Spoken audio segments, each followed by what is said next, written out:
સૂર્યનારાયણ બરોબર મધ્યમાં આવી ગયા છે અને સૂર્યવંશમાં ભગવાન રામનું પ્રાગટ્ય થયું છે. બોલ શ્રી રાજા રામચંદ્ર ભગવાન. અને ધીમે ધીમે ત્રણેય રાણીઓને દીકરાઓના જન્મ થયા છે. રામ, લક્ષ્મણ, ભરત, શત્રુઘ્નના 4 દિવ્ય સંતાનો દશરથ રાજાના આંગણામાં મોટા થવા લાગે છે. કારણ કે ઝડપથી મોટા કરીએ તો હા પાછો આવે છે ને લાલો. તો અહીંયા ભગવાન રામનું પ્રાગટ્ય થયું છે. રામ જન્મની મન મંદિર અને સંસ્કાર સોસાયટીને તમામ જનતાને બધાય હો, બધાય હો, બધાય હો, બધાય હો, બધાય હો. રાજા રામચંદ્ર ભગવાન કી જય. આપણે તો વેલા રામને રાજા બનાવી દેવા છે. પરણાવી દઈએ તો મજા આવી જાય ને. અહીંયા રામ ધીમે ધીમે મોટા થવા લાગ્યા છે અને ભણવા માટે ગયા. બહુ સરસ મજાની કથાઓ છે. હવે આ છે એવું કે આખી રામ કથા અડધા પોણા કલાકમાં કરવાની છે. બરાબર છે? હા, આવો રામના પ્રાગટ્યની સૌને વધાઈ સાથે આવો એક રામને ધૂન કરીએ. सीताराम राम राम सीताराम राम राम सीताराम राम राम सीताराम राम राम. ओ सीताराम राम राम सीताराम राम राम सीताराम राम राम सीताराम राम राम. झोपड़ी के भाग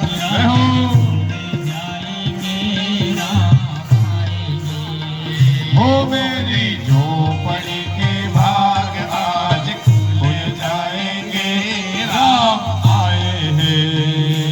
मेरे झोपड़ी के भाग आज खुल जाएंगे राम आएंगे. हे मेरी झोपड़ी के भाग आज खुल जाए हैं राम आए हैं. राम आएंगे तो अंगना सजाओगी. राम आएंगे तो अंगना सजाऊंगी. राम आएंगे तो अंगना सजाओगी.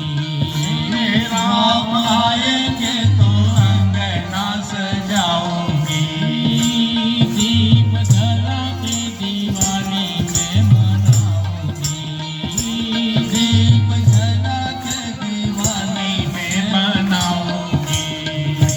तेरे जन्मों के सारे पाप मिट जाएंगे राम आएंगे. मेरे जन्मों के पाप आज मिट जाएंगे राम आएंगे. मेरे झोपड़ी के भाग आज खुल जाएंगे राम आएंगे. मेरे झोपड़ी के भाग आज खुल जाएंगे राम आएंगे. राम आएंगे राम आएंगे. राम आएंगे आएंगे राम आएंगे. राम आएंगे आएंगे राम आएंगे. राम आएंगे आएंगे राम आएंगे. બોલ રાજા રામચંદ્ર ભગવાન કી જય. ગુરુના ઘરે ભણવા માટે ગયા અને થોડા દિવસમાં બધી જ વિદ્યા પ્રાપ્ત કરી. જો બેનો પ્રસાદ વેચો, વેચવા વાળાએ અવાજ ન કરવાનો હોય અને લેવા વાળાએ અવાજ નહીં કરવાનો. શાંતિથી પ્રસાદ વેચો, શાંતિથી પ્રસાદ લ્યો. તમતારે આ બધું જ આપણે ચાલુ રાખવાનું છે. અને બહુ સારી વાત છે કે આપણને પ્રસાદ મળી રહ્યો છે. આપણે પ્રસાદ લઈએ, બરોબર છે. મુખને બંધ રાખવાનું, કાનને ખુલ્લા રાખવાના. 2 વાત કરવાની છે, બરોબર. તો આવો એ રામજી ભણવા ગયા છે. ભણી ગણીને પાછા ઘરે આવ્યા. આવતાની સાથે વિશ્વામિત્ર બાપજી આવ્યા છે રામ લક્ષ્મણને માંગવા માટે. યાચના કરી છે દશરથની પાસે કે મને દીકરા આપજો. ત્યારે વિશ્વામિત્ર બાપજીને ના પાડે દશરથ રાજા કે 4થી ઉંમરમાં મને દીકરાનો પ્રાપ્ત થયા છે. ત્યારે વશિષ્ઠ બાપજીએ કીધું કે જે મળ્યા છે યજ્ઞના કારણે મળ્યા છે, તો હવે યજ્ઞની રક્ષા માટે તારે દેવા જોઈએ. એટલે બે દીકરા રામ અને લક્ષ્મણને લઈને વિશ્વામિત્ર બાપજી થાય છે.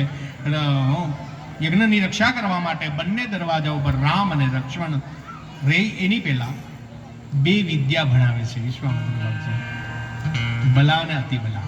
એ બંને વિદ્યાઓ રામ અને લક્ષ્મણને આપવામાં આવી છે.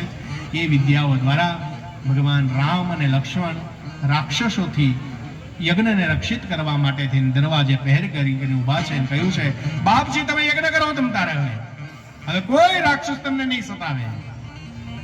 અને સામેની દિશામાંથી દક્ષિણમાંથી જેવો એક રાક્ષસનો અવાજ આવ્યો અને જોયું, લક્ષ્મણે કીધું ભાઈ, રામે કીધું તારો વારો નથી, મારો વારો છે. અને તીર સંધાન કર્યું.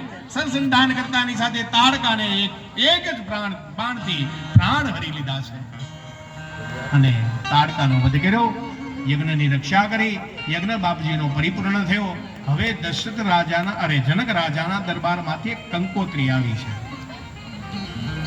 કે બાપજી તમે પધારજો, અમારા ઘરે યજ્ઞ છે. કેવો છે? કે ધનુષ યજ્ઞ છે. અમારી દીકરી સીતાનો સ્વયંવર કરવા માટે ધનુષ યજ્ઞ છે અને એ યજ્ઞમાં આપ પધારજો. એટલે રામ અને લક્ષ્મણ વિશ્વામિત્ર બાપજીને ત્યાં હતા. વિશ્વામિત્ર બાપજીએ રામ લક્ષ્મણને કહ્યું કે એક યજ્ઞ પરિપૂર્ણ કર્યો, હવે બીજો યજ્ઞ કરવાનો છે. ક્યાં? કે જનકપુરીમાં, ચાલો મારી સાથે. અને જનકપુરીમાં જવા માટે રામ અને લક્ષ્મણને સાથે લઈ વિશ્વામિત્ર બાપજી જાય છે. અને રસ્તામાં રામ ચાલતા ચાલતા વિશ્વામિત્ર બાપજીને પ્રશ્ન કરે, બાપજી આ કઈ નદી વહી રહી છે? જેના ચરણમાંથી ગંગા નીકળી હોય એ ધરણીધર જ્યારે એ ઋષિઓને પૂછે કે બાપજી આ કઈ નદી છે, એ ઋષિઓના કેટલા મોટા ભાગ્ય છે. અને વિશ્વામિત્ર બાપજી સમજાવે કે રામ આ તો ગંગા છે. એમ? આ ક્યાંથી આવી છે બાપજી? ત્યારે કહે છે નારાયણે આ જગતમાં લઈ આવ્યા છે. શિવની જટામાંથી નીકળી છે, બ્રહ્માના કમંડળમાંથી નીકળી છે, નારાયણના પદમાં નીકળી છે. એટલે ત્રિપદ ગામિની આને કહેવામાં આવે છે. આવી બધી વાતો કરતા કરતા વિશ્વામિત્ર બાપજી જનકના દરબારમાં પહોંચે છે. જનક રાજાએ ઉતારો સરસ મજાનો આપ્યો અને રામ અને લક્ષ્મણ વિશ્વામિત્ર બાપજીની સેવા કરે. સંધ્યાનો સમય થયો. વિશ્વામિત્ર બાપજીની સંધ્યા માટે થઈને પુષ્પોની જરૂર છે. પુષ્પ વાટિકામાં ગયા છે, ફૂલ ચૂંટે છે. આ બાજુ માં જાનકી, માં ભવાનીના દર્શન કરવા માટે, માં જગદંબાના દર્શન કરવા માટે જાય છે. અને સખીઓની સાથે જોતાની સાથે સખીઓએ કહ્યું, હે જનક સુતા, હે જાનકી, સામે દેખાય છે કુંવરો, તે જોયા?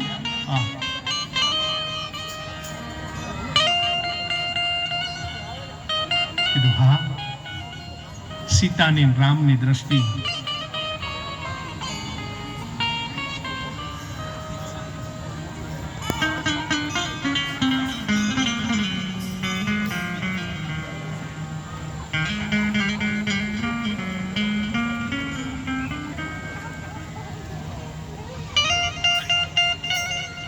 ઉતાવળ થઈ ગઈ પરણવાની, એટલા માટે લગ્ન કરી નાખીને તો સીતાની રામની બે ની આરતી, એક રામની નહીં, બે ની, સીતારામજીની.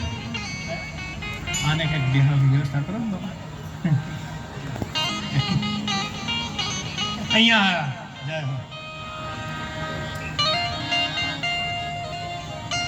જય હો, જય હો. સમય નથી. અહીંયા સીતા એટલે જાનકી રામના દર્શન કરે છે અને રામ સીતાના દર્શન કરે છે. ક્યાં મળ્યા છે? અશોક વાટિકા, પુષ્પ વાટિકામાં. પુષ્પ વાટિકામાં બંનેનું મિલન થયું છે. અને પછી બીજા દિવસે ધનુષ યજ્ઞની તૈયારી છે. આ બાજુ દેશ વિદેશથી રાજાઓ પધારવાના છે. આમંત્રણ આપવાના છે જનક રાજા દ્વારા.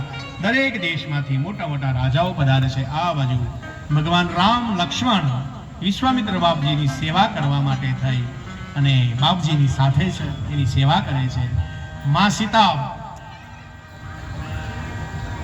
માં ભવાનીના દર્શન કરવા માટે જાય છે. અને દરેક કુળની એક પરંપરા છે, આપણને ખબર નથી.